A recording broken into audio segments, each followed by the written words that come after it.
The following is a presentation of Tomorrow's World. The United States of America has been a beacon of religious freedom and tolerance since the days of the Founding Fathers. Many biblical principles have often formed the basis of the laws and statutes of the country. Sadly, many Americans are waking up to the fact that this foundation is under attack from atheists and others who would want biblical values removed from our society and our laws. In Britain, Canada, Australia, and New Zealand, the same anti-God sentiment is evident. Why is this happening? Well, the answer is going to become clear as we understand that faith in God is not what it was in days gone by. Many today are not really sure if God exists.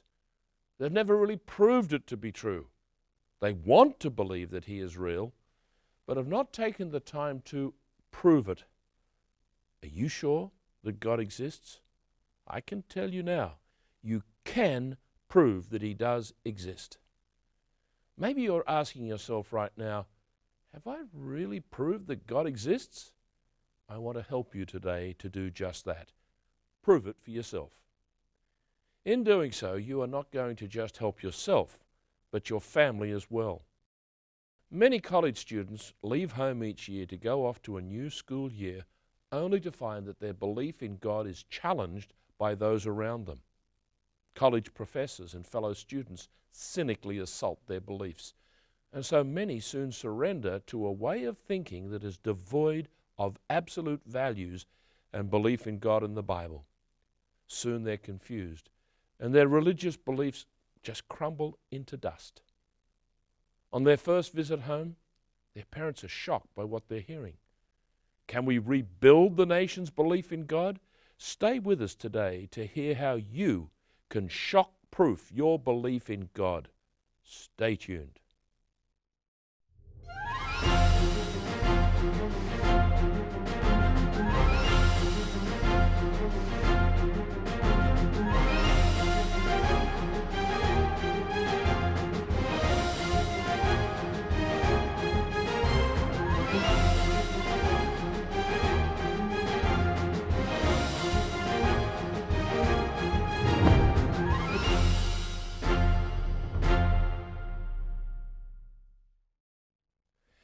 A warm welcome to our Tomorrow's World viewers. Millions of people go to church each Sunday, and for many it's a time of fellowship and belonging to a community. It's a time for families to sit together and worship. It's a time to sing hymns and hear the pastor's message. Some enjoy being in the church choir or being a part of a Good Work program, which is aimed at helping the poor and needy. But for some, church can become more of a social venue where God is not real to them. But they go to church because, well, they feel good. May I make something very plain and clear? Unless you have a personal one-on-one relationship with God that is meaningful and real, you will not be able to build a Christian life. To do so would be like the man that Jesus spoke about, who built his house upon the sand.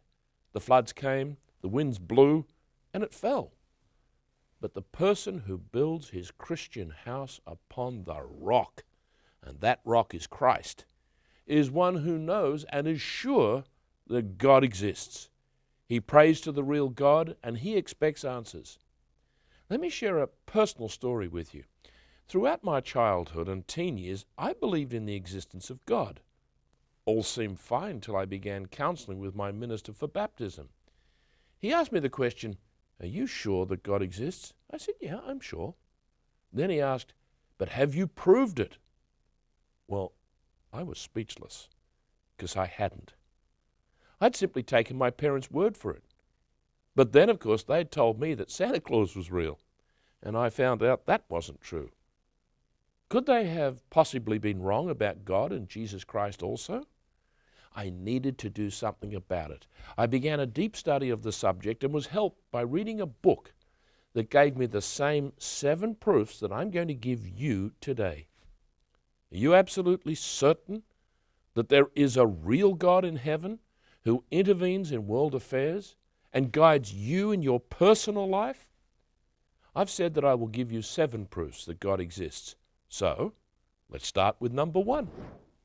Proof number 1 is creation demands a creator. Have you ever wondered how everything that is around you came into existence? You know, the mountains, the oceans, the atmosphere that blankets the earth. How did they get here? Evolutionists will tell you that all of these things came from nothing. They would have us believe that over billions of years, things just happened in a totally random way, without any intelligence involved. They say that atoms and molecules just appeared from nowhere and came together into matter.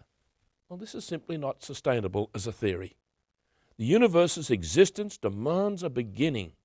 Now, some call it the Big Bang, but whatever name we give it, we can be certain that there was a time when the universe as we know it did not exist. Then there was a beginning of matter and order in the universe. The Bible claims to be the Word of God and claims in its opening statement in Genesis chapter 1, verse 1, in the beginning, God created the heavens and the earth. That's the whole thing. The earth and the universe. It's a statement that leaves us in no doubt that God made everything. Consider the incredible galaxies, solar systems, planets and moons. Consider the fact that each body is held in place by the law of gravity as it hurtles through space and time. We can know that there was a beginning because of radioactivity. Let me explain. Radioactive elements such as carbon-14 and uranium-235 are in a constant state of decay. This decay is measured by the term its half-life. Measuring this elapsed time tells us that there was a time when these elements came into existence. They had a beginning and are now slowly decaying. But who created them? Once again, the Bible helps us understand. In the book of Isaiah, we read in chapter 40, verse 28, "Have you not known? Have you not heard? The everlasting God, the Lord, the creator of the ends of the earth, neither faints nor is weary." Simply stated, something cannot come from nothing. God is the first cause of everything. The word creation means that there must be a creator.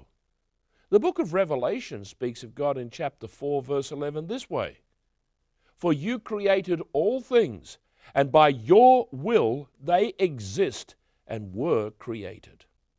Think for a moment in human terms. If you passed by a vacant plot of land, and then a year later went past it again, and a beautiful building had been erected with landscape gardens and water fountains, would you think, "Isn't that marvelous? That's just appeared from nowhere"? Well, of course not. You would know that an architect designed it. You would know that a builder built it. And you would see that a landscaper designed and created the gardens. So it was with God. He designed and He built the universe. We just happen to live on one of His masterpieces, planet Earth. It's suspended in the blackness of space, like an opal of blue, green, brown, and white. So proof number 1 again is, creation demands a creator. Before I give you the next proof, let me offer you our free literature for today. It's a booklet titled The Real God, Proofs and Promises. Simply call us on the number that we will give you or go to tomorrowsworld.org to request your free copy. So what is the second proof that God exists? Proof number 2 is life demands a life giver. Are you a parent? Or maybe you're a grandparent as well. How do you feel when you have the family together and in a moment of reflection, you watch them and you listen to them laughing and talking, and you quietly contemplate, did all of these come from me? For a moment you're overwhelmed by the difference and also the similarity in personality and family traits. For just that moment, you have an idea of how God feels about His children. He's the life giver, and He wants to bring all of His children into His spirit family. Which person has ever willed himself or herself into existence and given themselves life? Well, of course, the answer is no one. Which person has ever been able to assemble all of the amino acids into proteins along with fats and carbohydrates to create a human being and then breathe into them the breath of life? For all of the talk and hypothesizing, it has not been done, and it is not possible. Oh, but you may ask, well, what about cloning? Yes, it's true. Animals have been cloned, and at some time someone will probably clone a human being. But that's not giving life. It's merely taking the genetic material from an existing animal cell nucleus and inserting it into the egg of a female animal from which the nucleus has been removed. Using chemicals or electricity, the egg is stimulated into cell division and then inserted into the womb of a surrogate mother. After gestation, the mother gives birth to a copy of the original animal. But the scientists have not created life. You know, Hannah, do you remember her? She was the mother of Samuel, and she prayed to God and she said, listen, the Lord kills and makes alive. He brings down to the grave and he brings up. A person can kill another human being, but he or she cannot make alive or bring up from the grave. God alone is life-giver, sustainer, and resurrector. Science has coined a word to describe the miracle of life being replicated. What's that word? It is biogenesis. One dictionary defines it this way. It's the principle that living organisms develop only from other living organisms and not from non-living matter. Well, thankfully, God will not allow humans to play God. Once again, be sure to read the 7 proofs that God exists in our free booklet, The Real God, Proofs and Promises. To view the Tomorrow's World telecast or request today's free offer, visit us online at tomorrowsworld.org. And remember to find us on Facebook, and be sure to follow us on Twitter.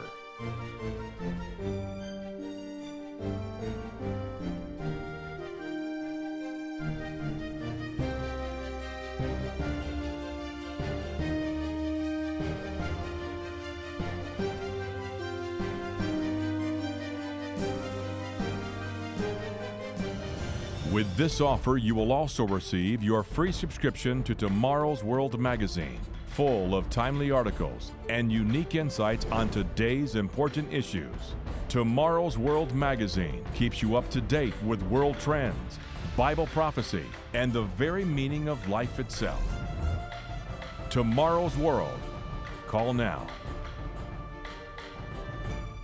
Welcome back to Tomorrow's World. Today we're discussing the proof of God's existence. To help you, we're presenting 7 proofs that God exists. Now for number 3. Proof number 3 is laws demand a lawgiver. We're surrounded by laws of nature. Think about it. The law of friction means that we do not slip and fall. This allows the tires of a car to keep a grip on the road unless we hit an icy patch and then we lose control. Sir Isaac Newton was a brilliant English scientist who was responsible for discovering many of the basic laws of physics. His 3 laws of motion are fundamental to the way that we understand the movement of objects. His first law states that an object will continue in its motion unless acted upon by an external force. Think of a car driving along at a steady speed of 60 miles an hour. Unless the driver applies the brakes or accelerates, the car will remain at a constant speed in the same direction. His second law of motion defines the law of gravity. Now, there's a rather fictitious story that goes that an apple fell on his head, and after deep thought, he formulated the law of gravity. Well, his third law states, for every action, there's an equal and opposite reaction. We could summarize these laws by stating, every effect has a cause. Something doesn't happen unless another thing caused it. It's easy to see the effects in our daily life, but who keeps these laws working? Not only did a great intelligent being create the laws, he sustains them. Imagine if God suspended the law of gravity and we all just floated off the earth. Imagine if he cancelled the law of electromagnetism and every electric motor failed to work. No, our God sustains his creation. Every time a rocket takes off, the engineers rely on the laws that the great lawgiver, God Almighty, set in motion. The thrust of the rocket must overcome gravity, but once the astronauts have escaped its effect and the space station is in orbit around the Earth, they become weightless. Even outside of the Earth's atmosphere, the laws of God are in force. Not all scientists are ardent atheists, and there are those who have rejected their former atheism and admitted that there are just too many improbabilities for the incredible complexity of the creation to just happen. The Bible tells us the fool has said in his heart there is no God.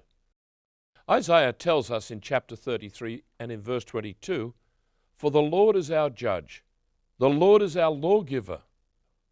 We know that God not only created the laws of physics, but he also gave us his spiritual laws for our protection and happiness. He said, "You shall not commit adultery." It's a powerful protector of marriages and families. The Ten Commandments have been ridiculed and scoffed at, but those who break them will be broken by the heartache and sorrow that often follows. The next proof of God's existence is equally convincing. What is it? Proof number 4 is design demands a designer. Let's start with the scripture. Solomon wrote in the book of Proverbs, chapter 3, verse 19, "The Lord by wisdom founded the earth. By understanding he established the heavens." God not only created the earth, but he did so with an incredible amount of interdependence between the various parts of the creation. Think about the complexity within a beehive. Each bee has its role to play. The queen lays the eggs, which are insulated by the honeycomb wax. The stored honey supplies food for the new bees and carries the brood through the winter. And then the worker bees are able to travel miles to find pollen and nectar. When they've found a good source, they will return to the hive and dance a choreographed routine that other bees will be able to follow. It's been called the honey-bee waggle dance. Did the whole universe evolve randomly over billions of years, or was there a far more organized and perfectly designed plan brought into existence? I'm sure you have watched programs where major engineering projects are followed from design to building to completion. Bridges, football arenas, undersea tunnels, and other marvelous undertakings fascinate us as we watch the daring methods used to construct them. Parallel this with the masterful creative mind of God. He was the one who engineered the universe. Just imagine the marvelous design and detailed planning that was involved when God created the immense universe, which holds trillions upon trillions of galaxies, stars, and planets. There was an order of events that had to be carried out precisely by the master craftsman. Let's take day 5 of the creation week as an example. We find this in Genesis chapter 1, verse 20, and then in verse 21. The great God said, "Let the waters abound with an abundance of living creatures, and let birds fly above the earth across the face of the firmament of the heavens." So God created great sea creatures and every living thing that moves with which the waters abounded, according to their kind, and every winged bird according to its kind. And God saw that it was good. Imagine the impeccable timing of putting huge whales just in the right place to be able to feed on the tons and tons of plankton that God had made for them on that very day of existence. The ocean currents were set in motion to carry millions of fish from the cold Antarctic waters up along the African coast to provide food for larger predator fish. You can know that there is an awesome God who is intimately involved in what is going on here on earth. He's interested in you and me, and is not an impersonal God who has gone off and left us to ourselves. You can get to know the God that is the God of the creation and God of the Bible. You can get to know him better and approach him with deep love and respect. So phone now for your copy of The Real God, Proofs and Promises. We're going to give you the telephone number on the screen, so let's be sure that we are ready to ask for this book. So far, we have been given 4 of the 7 proofs that God exists. Now let us examine the 5th. Proof number 5 is fulfilled prophetic promises. Only the great God can tell us what the future holds. Satan is able to understand certain future events, and he's also a liar. And his prognosticators and soothsayers will mix truth with lies. But the Bible cannot lie. And so what God promises will and has at times already come to pass. God is certain. God is sure. God is bold when he says in Isaiah 46 verses 9 and 10, "For I am God and there is no other. I am God and there is none like me, declaring the end from the beginning and from ancient times, things that are not yet done." The prophecies in the Old Testament of Jesus Christ are too many to enunciate, but there are many surrounding his death and resurrection that show that God the Father was involved in every moment of Jesus' suffering, death, and resurrection. Here's just one. Let's read Psalm 22, verse 1. My God, why have you forsaken me?" Now these are the same last words Jesus spoke as a human. But notice now in verses 16 to 18, it says, "They pierced my hands and my feet. I can count all my bones. They look and stare at me. They divide my garments among them, and for my clothing they cast lots." Can you remember these things happening to Jesus Christ at his crucifixion? If you watch Tomorrow's World regularly, you'll be aware of the many prophecies we explain and that are being fulfilled right now in your own lifetime. The key to unlocking the mystery of prophecy is to know where the modern descendants of the ancient tribes of Israel are today. You can prove that they can be found in northwestern Europe, as well as the United States and the British descended nations. So keep watching Tomorrow's World, where we will tell you where the lost tribes of Israel are to be found today. Let me offer you once again our free booklet for today. It's titled The Real God, Proofs and Promises. You'll be able to read for yourself the 7 proofs that will make God real in your life and help you to establish a meaningful prayer life. To view the Tomorrow's World telecast or request today's free offer, visit us online at tomorrowsworld.org. And remember to find us on Facebook, and be sure to follow us on Twitter.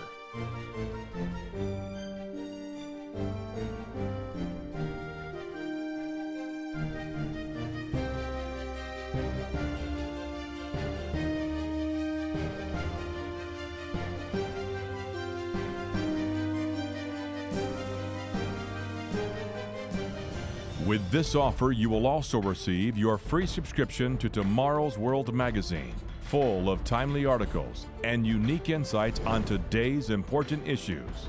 Tomorrow's World magazine keeps you up to date with world trends, Bible prophecy, and the very meaning of life itself. Tomorrow's World. Call now. So far, I've given you 5 important proofs that God exists. Now we get personal. Some may say that personal experiences do not count for proving God's existence. They'd be wrong. What you experience in life is just as real and just as profound as understanding the laws of nature. So proof number 6 is answered prayer. When you pray to God and He answers your prayers, you know that He exists and that He's very concerned for you. Have you had a prayer or several of your prayers answered? Maybe you know someone else who's had their prayers answered, which had been convincing for you. God tells us that there are some preconditions for having our prayers answered, such as what we read in 1 John chapter 3, verse 22. Let's read that. It says, "And whatever we ask, we receive from him, because we keep his commandments and do those things that are pleasing in his sight." Jesus Christ told his disciples in Matthew chapter 7 and verses 7 and 8, "Ask, and it will be given to you. Seek, and you shall find. Knock, and it will be opened to you. For everyone who asks receives, and he who seeks finds, and to him who knocks it will be opened." Sometimes we need to ask more than once and also ask according to his will. God will not answer a prayer that is not in accordance with his will. We probably all know people who have had their personal prayers answered, but maybe we think that we have not. Well, not all prayers will be answered the way that we want them to be answered, but they will be answered, even if the answer is no. Put God to the test and pray to him. He cannot answer a prayer that has not been prayed. Humble yourself before God, and he will guide you and he will direct your life. So far, we've considered 6 proofs that God exists. Let's review them before I give you the last and the most convincing proof of God's existence. Proof number 1 is creation demands a creator. Proof number 2 is life demands a life giver. And number 3, laws demand a lawgiver. Proof number 4 is design demands a designer. And proof number 5 is fulfill prophetic promises. Proof number 6 is answered prayer. And the 7th proof is a way of life that works. Think for a moment of the blessings and the successes that God has given you throughout your life. Yes, you'll also be able to think of some things that you have done wrong and mistakes that you've made. But acknowledging the blessings you have will put your mind where you can be thankful to God. Putting our lives in God's hands means that what happens has purpose and meaning. He's our loving Father. The Apostle Paul put it this way. He says, "If God is for us, who can be against us?" Take the time to request your free booklet of The Real God, Proofs and Promises. And be sure to join us again next week on Tomorrow's World with Roderick Meredith, Richard Ames, Wallace Smith, and I as we bring you the good news of tomorrow's world. To view the Tomorrow's World telecast or request today's free offer, visit us online at tomorrowsworld.org. And remember to find us on Facebook and be sure to follow us on Twitter.